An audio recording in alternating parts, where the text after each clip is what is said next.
தமிழ் தேசிய உறவுகள் அனைவருக்கும் வணக்கம். ஒரு அரசு ஊழியரை ஒரு அரசியல்வாதி மிரட்டுற காணொளி ஒன்று வெளியாக இருக்குங்க. இது எங்கே நடந்துட்டுருக்குன்னா, ஒரு டாஸ்மாகில் தான் நடந்துகிட்ருக்கு. இந்த நிகழ்வை பற்றி நம்ம விவரிக்கணும் அப்படின்னா, ஒரு பெருசாக ஒன்றும் இல்லை. இதை பார்க்கும்போது பெரிய ஆச்சரியமும் இல்லை, ஷாக் ஆகவே இல்லை. ஏன் அப்படின்னு சொல்லி பார்த்தீங்கன்னா, இந்த மாதிரியான நிகழ்வு விடியலோட ஆட்சி தொடங்கினதுலேருந்து நடந்துக்கிட்டே தான் இருக்குது. அமைச்சர்கள் முதற்கொண்டு பொறுப்பற்றத்தனமாக பேசுவது அப்படிங்கிறது இந்த ஆட்சியில் தான் நடந்துகிட்ருக்கு. இருந்தாலும் இது குறித்தான நிகழ்வுகளை நம்ம அப்பப்போ பதிவேற்றிக்கிட்டே இருக்கோம். காரணம் என்ன அப்படின்னா, மக்கள் தெளிவடையணும் அப்படிங்கிறது தான்.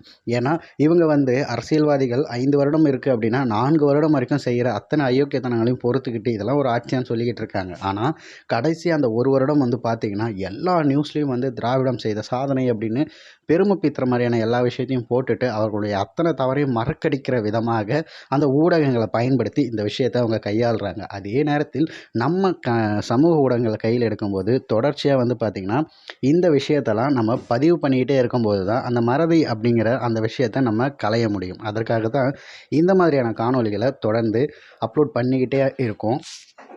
அதே போல் இந்த தமிழ் தேசியவாதிகளுக்கு இருக்க ஒரு பிரச்சனை என்ன அப்படின்னு பார்த்தீங்கன்னா, இந்த தமிழ் தேசியத்தை எல்லாருமே கேட்குறாங்க. இவங்க எல்லாத்தையும் எதிர்த்து கேட்குறாங்க. சீமான் எல்லாத்துக்கும் போராடுறாரு அப்படிங்கிற எல்லா விஷயத்துக்கும் நம்ம தேவைப்படுறோம். ஆனால் வாக்கு செலுத்துறது அப்படின்ற அந்த இடம் வரும்போது பார்த்திங்கன்னா, பணம் அப்படிங்கிற ஒரு விஷயம் வேலை செய்கிறது தான். அந்த பணம்ங்கிற வேலை செய்கிறதால தான் இத்தனை வருஷம் நீங்கள் கஷ்டப்படுறீங்க அப்படிங்கிற விஷயத்தை புரிய வைக்கிறதுக்கு நம்ம படுற பாடு இருக்கே, அவ்வளோ மோசமான ஒரு விளைவுகள் தான் சொல்லணும். தினம் நம்ம ஏதாவது ஒரு விஷயம் சொன்னோன்னா, இவங்க எங்களுக்கு அது செஞ்சாங்க, இது செஞ்சாங்க அப்படின்னு சொல்கிறாங்க. அதோடு சேர்த்து அவங்க எவ்வளோ அக்கிரமங்கள் செய்கிறாங்கன்னு சேர்த்து பேசுங்க. எந்த அளவுக்கு வனக்கொள்ளை அடிக்கிறாங்கன்னு சேர்த்து பேசுங்க. இந்த எல்லா நிகழ்வும் சரியாகும் அப்படிங்கிறத சொல்லிக்கிறேன்.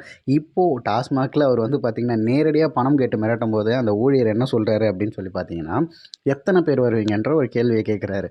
இதுதான் மிகப்பெரிய ஆச்சரியமாக இருக்குது. அப்போனா எத்தனை பேருக்கு அவர் காசு கொடுத்துக்கிட்டே இருக்காருன்னு யோசிச்சு பாருங்கள். அந்த அளவுக்கு ரொம்ப மோசமான ஒரு நிகழ்வு தான் நடந்துகிட்டு இருக்கு. அந்த காணொலியில் அவர் பேசும்போது பதிவேற்றிட்டு இருக்காங்க. வீடியோ பதிவேற்றி ஒரு ப்ரெஸ் ஆளுன்னு சொன்ன உடனே, நீ எந்த ப்ரெஸ்ன்னு சொல்லுப்பா அப்படின்னு சொல்கிறாரு. அது மட்டும் இல்லாமல் தான் எந்த கட்சி அப்படிங்கிறத கேள்வி கேட்கும்போது அதை சொல்லவும் மறுக்கிறாரு.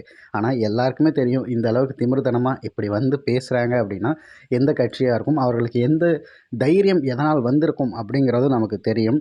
ஆட்சி அதிகாரம் கையில் கிடைக்கும் வரை எளிய மக்களோட குரல் கேட்க வாய்ப்பே இல்லை. அவங்க அதை கேட்கணுன்னா எளிய பிள்ளை ஒருத்தன் ஆட்சியில் அமரணும்.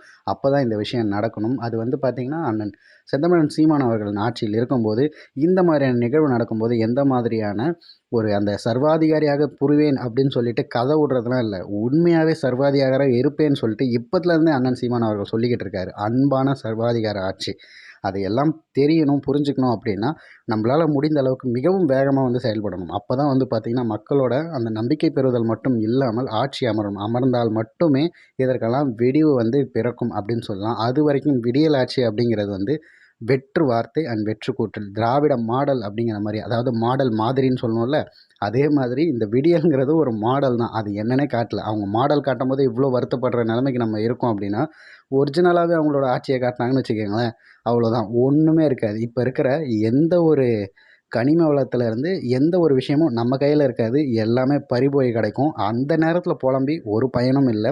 இப்போவே விழுத்தெழணும் அப்படிங்கிறத மட்டும் இந்த காணொலி வாயில எல்லாரும்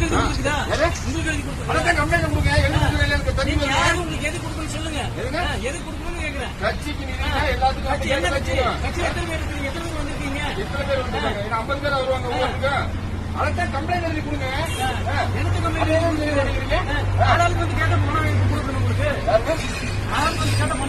அதைத்தாங்க ஒரு கம்ப்ளைண்ட் கொடுங்க. ஆளாளுக்கு கேட்கறாங்க.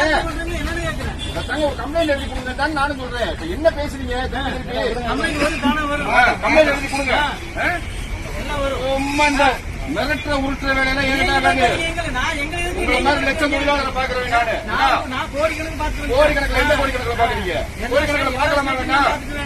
எல்லா ஸ்டேட்லயும் பாத்துக்கிறேன். எந்த ஸ்டேட்ல பாத்தீங்க? எல்லா ஸ்டேட்லயும் பாத்துட்டு வந்திருக்கிறேன். நீங்க இந்த மிரட்டல் நம்ம கிட்ட மிரட்டாதீங்க.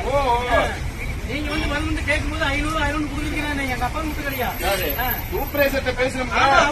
அதோட நிப்பாட்டுங்க. என்ன பிரச்சனை வந்தாலும் நான் பாத்துக்கிறேன். இந்த சவுடாலாம் அடிக்க வேணாம் என்கிட்ட. சவுடா அடிக்கிறது என் மேல கம்ப்ளைண்ட் கொடுங்க. இந்த சவுடா எங்க அடிக்க வேண்டாம் நீங்க. அதுக்காக கம்ப்ளைண்ட் கொடுங்க. நாங்க தமிழ் அடிக்கிறேன் கம்ப்ளைண்ட் கொடுங்க. அடிக்க வேண்டாம் சொல்றாரு. பாப்போமா? சரி, ரைட். அதுக்கப்புறம் என்னன்னு பாப்போம். என்ன சொல்றது? போட்டோ எடுத்து பாக்குறீங்களோ? எந்த கட்சி சார் நீங்க? என்ன? எந்த கட்சி சார்? அது ஆர்எஸ்பிமா. நீங்க எந்த இதுமா? இல்ல நான் வந்து பிரஸ்ல இருக்கேன். அதான் ஒரு எந்த பிரஸ்மா? எந்த பிரஸ் சொல்லுமா? நீங்க பிரஸ் சொல்லுங்க, நான் சொல்றேன்.